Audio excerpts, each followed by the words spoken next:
नाज़रीन, नवाबशाह जे इलाइक़े दे 86 जे आबादगारनि sugar mills इंतिज़ामिया ख़िलाफ़ एहतिजाजी मुज़ाहिरो कयो। उन हवाले सां रिपोर्ट कयो आहे AK डाहिरी।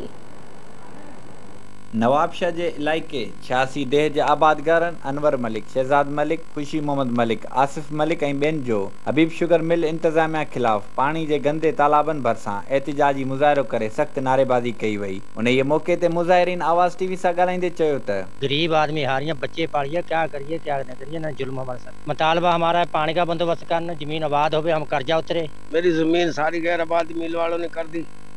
20-25 साल से हम वैसे ही तंग हो रहे हैं और ये पानी की वजह से हमारी हो रही है। राखी देख लो आप, सारी सरजमीन घूम कर देख लो। 30-35 साल थी विया आहिनि त ही शुगर मिल्स वारा नाइंसाफ़ियूं कंदा रहिया आहिनि। हिते ही तव्हां ॾिसोसि त बैक साइड ते ही गंदो पाणी, ही हिननि जो तला, हिन जे करे इहा जेका आबाद ज़मीन ही तव्हां ॾिसोसि हिते त ही बंजर थी वई आहे।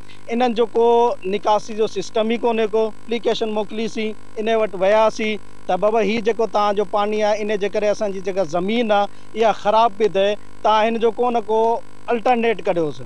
त हू जेका असांजी ॻाल्हि कोन ॿुधनि ऐं उन खां पोइ जेका हू असांखे दाबा ॿधनि।